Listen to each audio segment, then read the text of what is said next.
présenter la deuxième leçon de notre module Programmation avancée et qui est intitulée Arbre de recherche. Si on avait déjà présenté le type abstrait de données arbre, qui permet en fait de structurer un ensemble selon des hiérarchies, les arbres de recherche sont aussi des arbres, mais qui permettent en fait d'effectuer des recherches dans des ensembles hiérarchiques. Donc, tout d'abord, on va commencer au fait par expliquer la notion d'arbre binaire de recherche, ou ABR. Ensuite, on va présenter la première variante des arbres binaires de recherche, qui sont les arbres H équilibrés, les AVL. Puis, la deuxième variante, qui sont les B-arbres, ou B-tree, Balanced Tree. Donc, tout d'abord, on va commencer par parler autour des arbres binaires de recherche, ou bien des ABR. Alors, un ABR est un arbre binaire particulier. Les valeurs contenues dans l'arbre gauche sont inférieures ou égales à la valeur de la racine. Donc, un arbre binaire de recherche, c'est un arbre binaire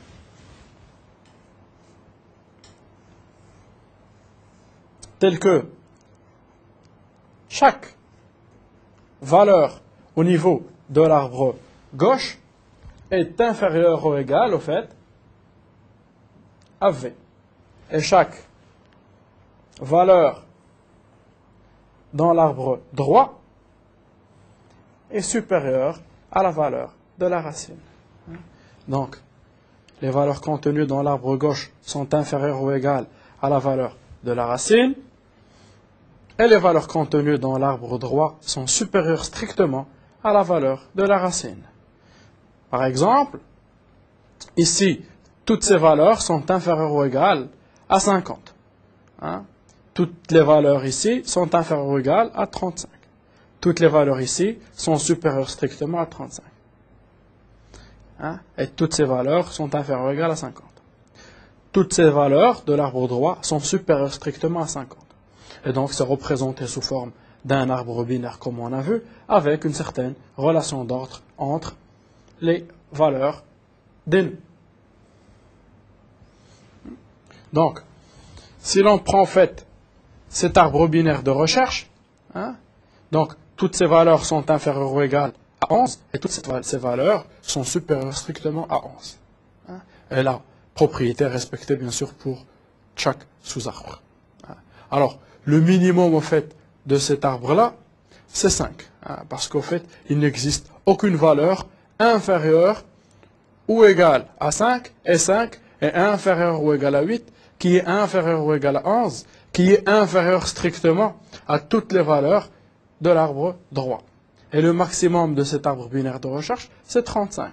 Parce qu'il est supérieur strictement à 30, qui est supérieur strictement à 15, qui est strictement supérieur à 11, qui est supérieur ou égal à toute cette valeur-là, et bien sûr, ces valeurs-là sont inférieures ou égales à 30, inférieures ou égales à 15, donc 35 est le maximum de cet arbre binaire de recherche. Donc, quels sont les intérêts au fait des arbres binaires de recherche? C'est un type abstrait de données non linéaire, vu que c'est un arbre, qui permet de manipuler des ensembles dynamiques. Il est adapté au parcours dichotomique d'un ensemble. Alors, le parcours dichotomique d'un ensemble, c'est au fait le fait de pouvoir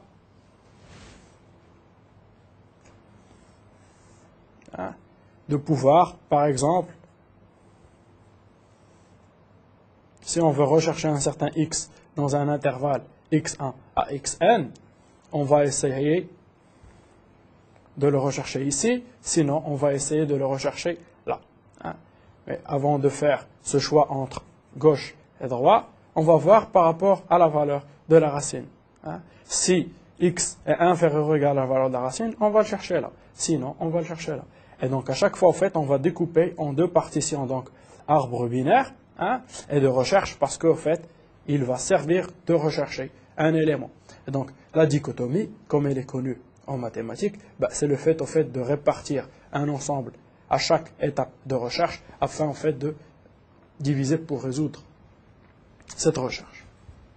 Alors, comme application des arbres binaires de recherche, on peut voir le tri, la recherche efficace d'informations, l'indexation, la compilation, etc. Donc les arbres binaires de recherche voient leurs applications très riches dans la pratique. Alors, commençons par spécifier le type abstrait de données, arbre binaire de recherche. Donc en fait, on crée un arbre binaire de recherche en recevant en paramètre input une valeur de type T et en renvoyant un ABR. Donc on crée un ABR par sa racine. On recherche dans un arbre binaire de recherche une valeur de type T. Et ça nous renvoie en fait une valeur booléenne, faux si on ne trouve pas la valeur dans l'ABR et true si on la trouve. Alors, comment insérer? En fait, on insère en recevant un élément donc, de type T et en recevant un ABR. Et le résultat est un nouvel ABR résultant de l'insertion d'une valeur de type T à la bonne position dans l'ABR. Bien sûr, à chaque fois en cherchant si c'est inférieur ou égal à V, on l'insère dans le gauche. Si c'est supérieur ou égal, si c'est supérieur strictement à V, on l'insère dans le droit. Alors, on supprime, pour supprimer une valeur dans l'ABR, en fait, on a besoin d'un ABR, d'une valeur de type T, et on ne renvoie rien comme résultat. Donc, en fait, supprime de l'ABR le nœud d'une valeur de type T. Alors, la racine. La fonction racine, elle prend un ABR, elle renvoie la valeur de la racine qui est de type T. L'arbre gauche d'un ABR, c'est aussi un ABR. Donc, prend un ABR en entrée et renvoie un ABR en sortie. L'ABR droit prend un ABR en entrée et ressort un ABR en sortie qui est l'ABR droit de notre ABR. Alors, quel type pour notre ABR? Donc, type. On définit au fait un certain type qui est le type des valeurs de l'ABR, que ce soit des entiers, des flottants ou autres, il faut qu'il y ait au fait un comparateur de ces différentes valeurs pour pouvoir en fait les classer selon l'ordre de l'ABR. Donc un ABR, c'est un arbre finalement binaire, donc il possède un arbre gauche, un pointeur sur un ABR, il possède un arbre droit, un pointeur sur un ABR, et il possède une valeur. Donc en termes de spécification du type, il va ressembler strictement à un arbre binaire classique, sauf que ces algorithmes vont être différents. Alors, commençons par donner au fait le fichier en tête de notre type abstrait de données, ABR, donc abr.h. Tout d'abord, on va parler de la création d'un ABR. Alors, on crée un ABR en recevant une valeur de type T et en renvoyant un pointeur sur l'ABR. Donc, en fait, créer un ABR par sa racine. On recherche dans un ABR, donc en recevant un pointeur sur l'ABR, plus une valeur de type T, donc, qui va en fait nous permettre de dire true si l'ABR contient la valeur T, false sinon. Alors, insérer, elle prend un pointeur sur un ABR, elle prend une valeur de type T, elle va renvoyer un pointeur sur un ABR.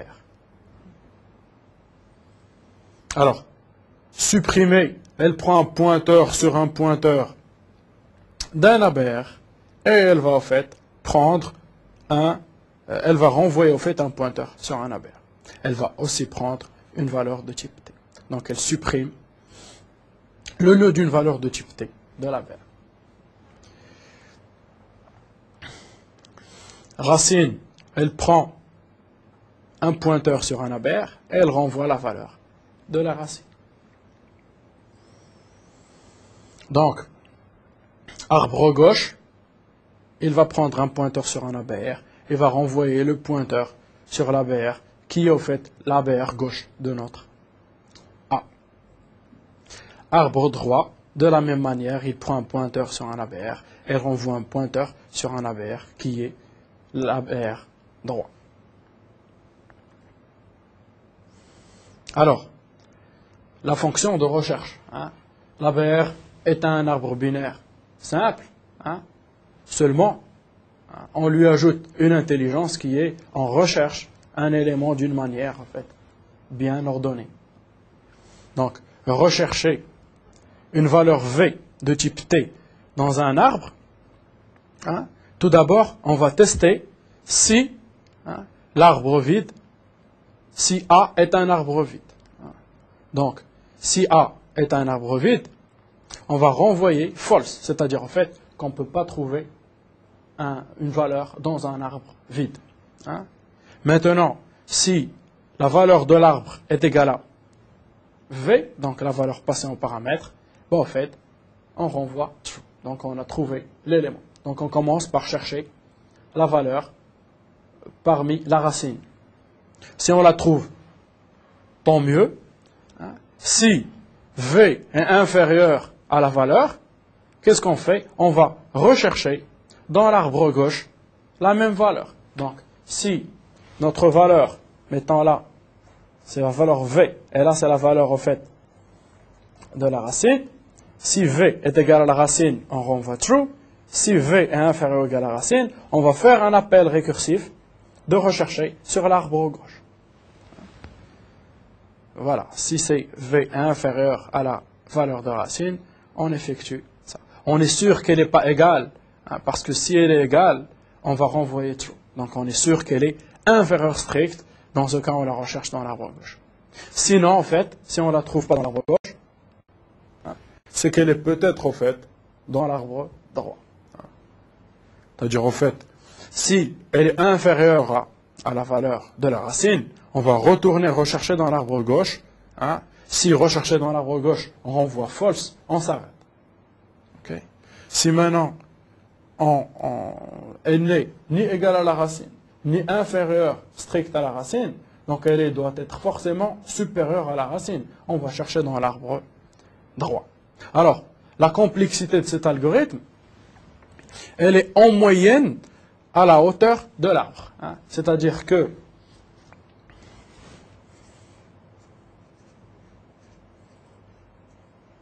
donc, en fait, on va chercher dans notre arbre, et au fait, au maximum, le nombre d'appels récursifs que l'on va effectuer, c'est au fait la hauteur de l'arbre. Donc en moyenne, la hauteur de l'arbre. Et cette hauteur de l'arbre, au fait, elle peut en moyenne valoir log de n. Mais au pire des cas, ça peut être n si l'arbre est,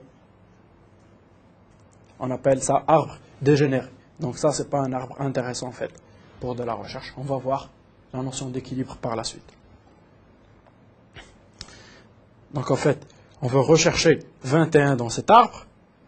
21 est supérieur strictement à 11, donc on doit la chercher dans l'arbre droit. 21 est supérieur strictement à 15, on va la chercher dans l'arbre droit sous 15. 21 étant inférieur ou égal à 30, on va la chercher dans cet arbre-là. 21 égale à la racine, donc on va renvoyer vrai. Donc maintenant, si on a vu comment rechercher dans un arbre binaire de recherche, on va voir comment insérer dans un arbre binaire de recherche.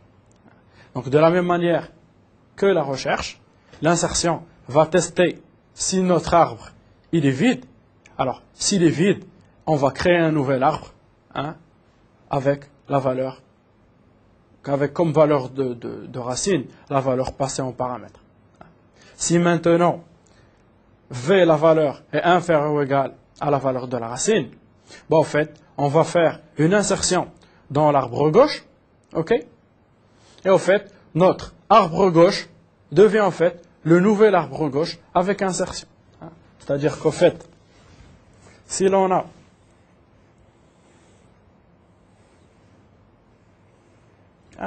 si l'on a en fait V, si on veut insérer une valeur V' qui est inférieure ou égale à V, ben en fait, on va l'ajouter ici. Donc, on va l'ajouter ici, hein, et en fait, on va obtenir un nouvel ABR, et on va repointer sur ce nouvel ABR, où on a inséré la nouvelle valeur V'. Hein.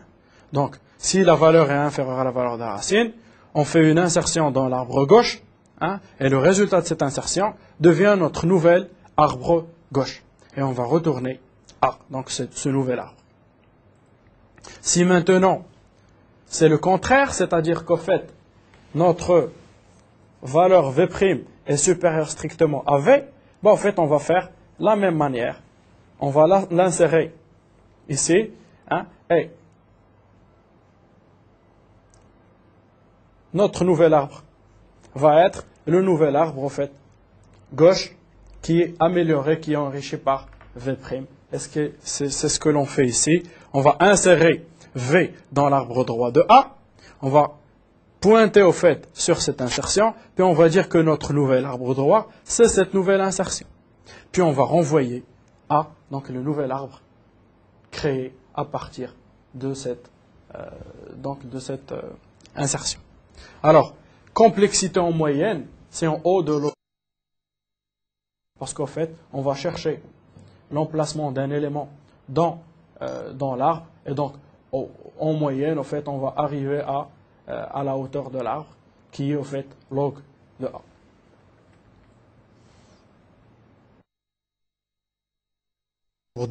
Alors, un exemple d'insertion dans un ABR. 14 est supérieur à 11, donc on va l'insérer dans l'arbre droit ici. 14 ou égal à 15, on doit l'insérer dans l'arbre gauche ici. 14 est supérieur strictement à 12, donc on va l'insérer dans l'arbre droit de 12, mais l'arbre droit de 12, c'est un arbre vide, un ABR vide, donc on va créer un nouvel arbre. Hein. Dans le nœud, dans la racine, c'est notre valeur à insérer, et donc on va créer un nouvel arbre, et puis notre nouvel arbre droit, c'est l'arbre qu'on a créé avec 14.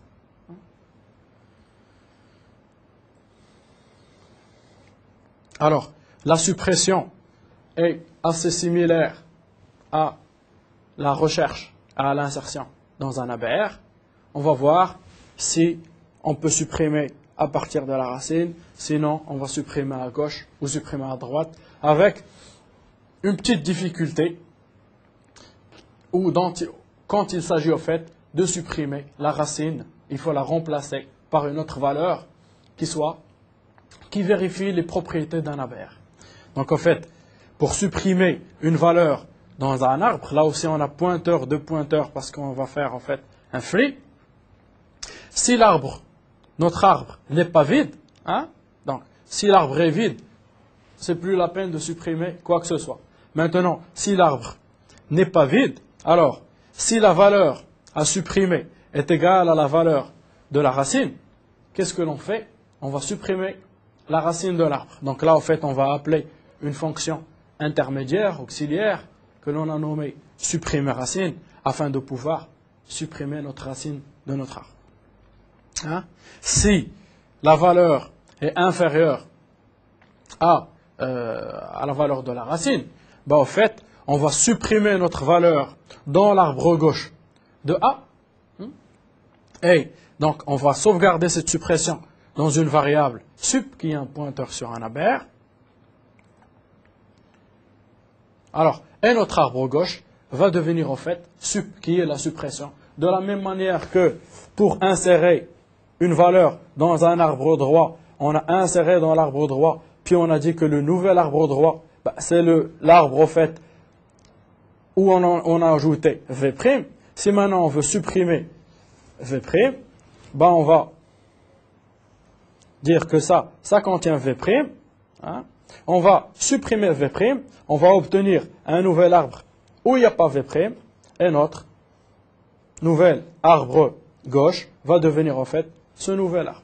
Pardon, arbre droit. Alors, Alors, dans le cas contraire, on va supprimer arbre droit. Dans l'arbre droit, on va supprimer la valeur. Et puis, on va stocker la suppression dans un pointeur sup. Et on va dire que notre nouvel arbre droit, c'est ce sup. Et on va retourner là, donc le nouveau pointeur. Donc, en fait, de la même manière que l'on a inséré, hein, on va insérer ou supprimer dans un arbre et dire que notre arbre gauche, c'est le nouvel arbre, en fait, d'insertion. Hein. Et si l'on supprime dans l'arbre droit, ben, en fait, on supprime dans l'arbre droit et puis on dit, on repointe sur le nouvel arbre modifié, arbre gauche modifié. Alors, maintenant, il faut parler de la suppression de la racine parce que c'est un cas particulier de suppression. Alors, supprimer une racine, on va en fait voir pointer au fait sur l'arbre droit de notre arbre. Alors, si l'arbre gauche de notre arbre est vide, hein, donc si on a un arbre, hein, dans l'arbre gauche est vide, qu'est-ce que ça veut dire? Ça veut dire au fait que toutes les valeurs, hein, de l'arbre droit sont supérieures strictement à V, V étant la racine. Hein? Donc, au fait, qu'est-ce que ça veut dire? Ça veut dire, au fait, le fait de supprimer la racine revient, au fait, à dire le nouvel arbre, c'est l'arbre, au fait, droit. Donc, au fait, qu'est-ce que l'on fait? On va dire que notre arbre droit, il est nul. On va le vider. Hein? On a gardé un pointeur sur arbre droit. Hein? On a fait cet élément-là juste au fait pour pouvoir vider l'arbre sans pouvoir aller plus loin. Donc on a dit, on sauvegarde l'arbre droit. On a dit arbre droit reçoit nul. On a vidé, au fait, éliminé cette partie-là. Et puis au fait, on a dit que droit, c'est notre nouvel arbre et on le retourne. C'est-à-dire, voilà, si on supprime la racine avec un arbre gauche vide, on renvoie cette partie de l'arbre. Alors, maintenant, dans tous les cas, au fait, hein, on va prendre, donc c'est-à-dire que si l'arbre gauche n'est pas vide, il faudrait penser, au fait, à aller plus loin. C'est-à-dire si, dans le cas où il existe quelque chose ici, hein, donc ici V, et ici V' inférieur ou égal à V, et ici V seconde supérieur strictement à V, si on veut remplacer une valeur ici, au fait, on va essayer de trouver le minimum de l'arbre droit. Hein. Donc, au fait, ici, supprimer minimum, au fait, il va chercher le minimum, donc il va le renvoyer dans ce pointeur min de l'arbre droit, hein, puis il va dire que on va remplacer au fait la valeur de la racine par notre minimum. C'est-à-dire au fait, il va partir ici, il va chercher au fait le minimum. Par exemple, ici on a trouvé le minimum parce que il est inférieur à cette valeur qui est inférieure à cette valeur. Hein, il est inférieur également à cette valeur ici. Il n'a pas de fils gauche, donc il est le minimum de l'arbre droit. Et au fait, c'est cet élément-là qui peut venir ici, on va voir dans l'exemple. Donc en fait, on va supprimer le minimum, prendre ce minimum et le mettre dans la valeur. Maintenant, par exemple, si ici c'est une valeur x, c'est le minimum, en fait, notre racine devient x. Donc en fait, et on va retransformer, en fait, relier au fait ça à un autre arbre ici. Donc on va voir dans la procédure supprimer minimum. Et on retourne le nouvel arbre, hein, donc calculé. Alors, supprimer minimum, hein, c'est ce qu'on voulait chercher. Si l'arbre n'est pas vide, on va essayer de supprimer le minimum. Si l'arbre est vide, il n'y a pas de suppression de minimum possible. Donc, si l'arbre n'est pas vide, alors qu'est-ce qu'on fait? On va essayer de trouver, au fait, l'arbre gauche. Donc, en fait, tant que l'arbre gauche n'est pas vide, on va essayer de chercher cet arbre gauche. Tant que l'arbre gauche n'est pas vide, on va essayer de chercher cet arbre gauche. Donc, en fait, rappelez-vous, on a voulu, en fait, prendre le minimum de l'arbre droit. On a passé l'arbre droit à la fonction supprimée minimum. Alors, on va scruter les arbres gauches d'une manière linéaire jusqu'à trouver, en fait, le minimum des arbres gauches, soit, en fait, la feuille, soit une feuille qui n'a pas de fils, ou bien, en fait, un nœud qui n'a pas de fils gauche. Donc, tant que, au fait, l'arbre gauche n'est pas vide, on va continuer à dire cours reçoit arbre gauche de cours, jusqu'à ce que l'on trouve, au fait, arbre vide de arbre gauche est égal à, donc, true, donc arbre vide de arbre gauche est égal à true, et donc là, on va s'arrêter et on va trouver que c'est ça le minimum de notre arbre. Donc, en fait, on stocke que le minimum, c'est la valeur, au fait, de la valeur du pointeur courant. On va supprimer la racine de ce pointeur courant. Donc, quel que soit on a trouvé un arbre de telle sorte, on va supprimer la racine, ce qui revient, en fait, à rendre un arbre nul, ou bien supprimer la racine, en fait, ça revient, en fait, à renvoyer cet arbre-là. Donc, on supprime la racine, on a vu supprimer la racine, à quoi elle ressemble. Alors, après, il y a des traitements pour pouvoir, au fait, dire que notre arbre, en fait, c'est le résultat de la suppression, et on le retourne. Ou bien, on va dire que notre arbre gauche, c'est le résultat de la suppression, et bien, on le retourne. Bon, c'est par rapport aux arbres binaires, c'est l'idée générale, c'est qu'on cherche, si, au fait, l'arbre gauche est vide, en fait, supprimer la racine est simple. Si l'arbre gauche n'est pas vide, on va essayer de trouver le minimum de l'arbre droit en scrutant les arbres gauches de l'arbre droit jusqu'à trouver, au fait, un élément comme ceci ou un élément comme cela avec un arbre gauche vide. Supprimer le minimum ici, c'est simple. Supprimer le minimum ici, ça revient à supprimer la racine de cet arbre-là, ce qui est l'algorithme qu'on est en train de coder, et prendre ce x-là ici, et on aurait, au fait, le x qui est inférieur à tous ces éléments-là et supérieur à tous ces éléments-là, donc on respecte la propriété d'Haber. Donc, en fait, on va voir par la suite une première variante des arbres binaires de recherche qui sont les arbres H équilibrés ou les arbres AVL, comme les noms de leurs créateurs qui commencent par AVL. En fait, si les arbres binaires de recherche permettent de faire une recherche selon un certain ordre, il faut voir qu'ils posent un certain nombre de problèmes, à savoir que il se peut qu'un arbre binaire de recherche soit dégénéré. Ce qui fait au fait que la hauteur de cet arbre-là va être au fait le nombre de nœuds moins 1, ce qui fait que au fait, c'est comme si on a en fait une liste, et la recherche dans une liste n'est pas très optimale. Donc, les arbres binaires, en fait, de recherche ont donné lieu à des arbres beaucoup plus intéressants en termes d'efficacité. Donc, en fait, un arbre binaire est dit H équilibré ou AVL si les sous-arbres gauche et droit sont H équilibrés. Alors, la différence entre les hauteurs des sous-arbres gauche et droit est 1 au maximum. Donc là, en plus du fait que c'est un arbre de recherche, la différence entre la hauteur des sous-arbres gauche et droit est 1 au maximum. Alors, voilà un exemple d'arbre H équilibré. Donc, en fait, ici, la différence entre 2 et 2 est égale à 0. Entre 2 et 1 est égal à 1. Donc, c'est des arbres H équilibrés ou AVL. Là, c'est des arbres qui ne sont pas H équilibrés. C'est-à-dire que là, il y a une différence entre 3 et 1 de 2. Là, il y a une différence aussi de 2.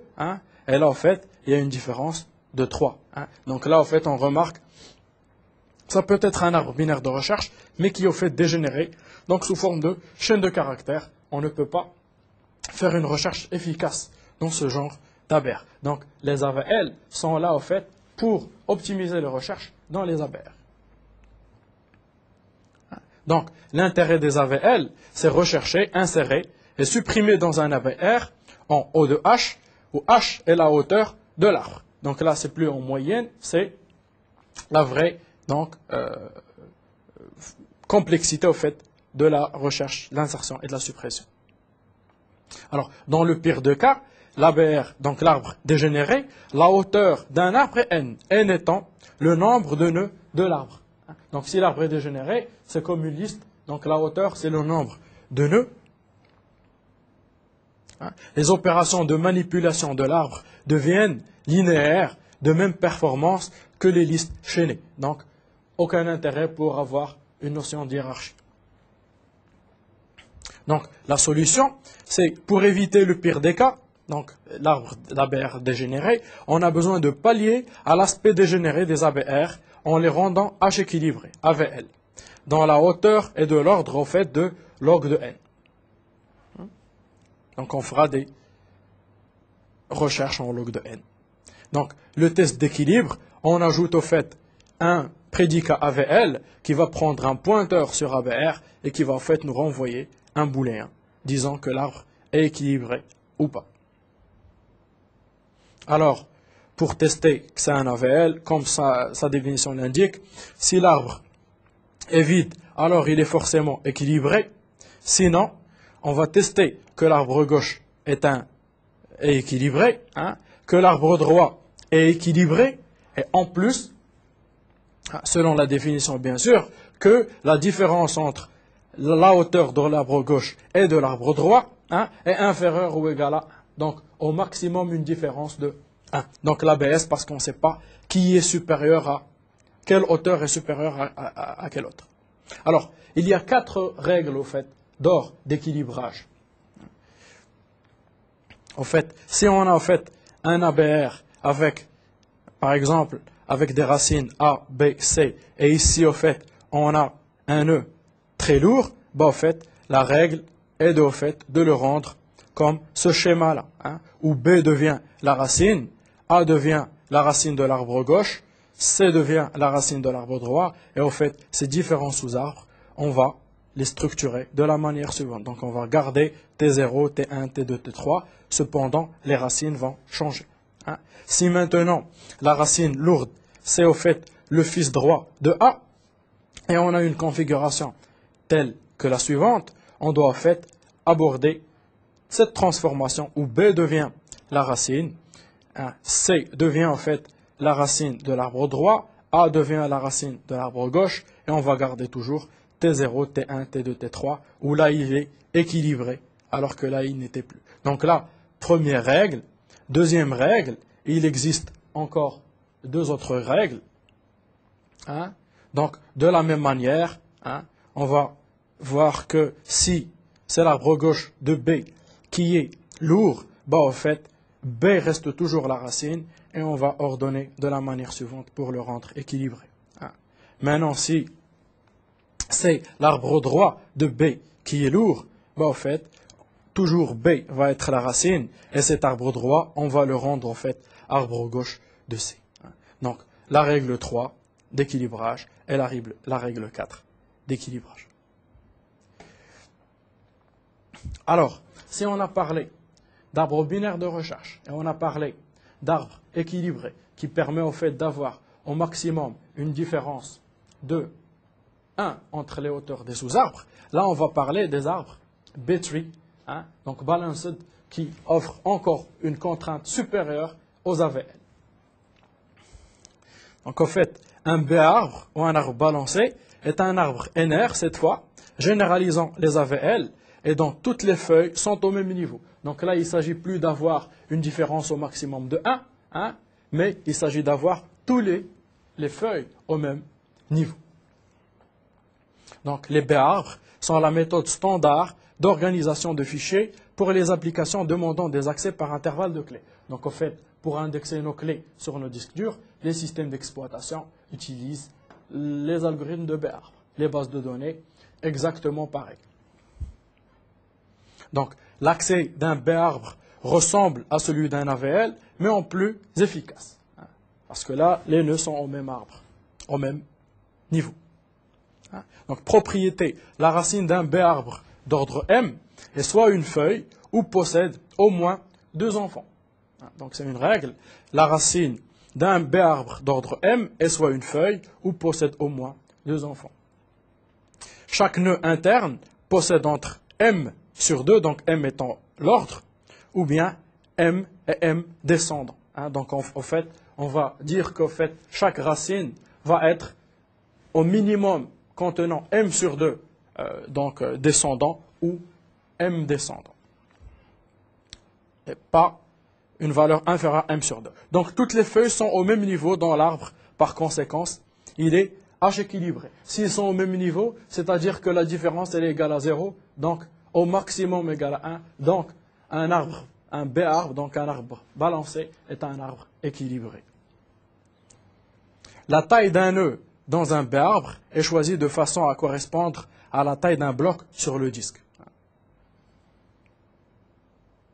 Donc voilà au fait à quoi ressemble un B arbre, où au fait, ici on va avoir un pointeur vers les éléments dont les clés sont inférieures à K, ici un pointeur vers l'enregistrement de clés K1, ici un pointeur vers les enregistrements dont les clés sont supérieures à K1, inférieures à K2, etc. Donc c'est une généralisation en fait des arbres binaires de recherche, hein, en plus avec la propriété au fait de l'équilibrage et des feuilles au même niveau.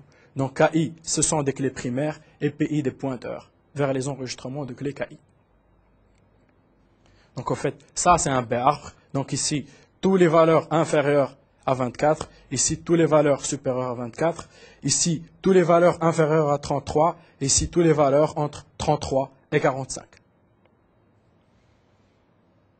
Donc intérêt des B arbres, comme les AVL, les B arbres sont équilibrés. De plus, leurs feuilles sont au même niveau.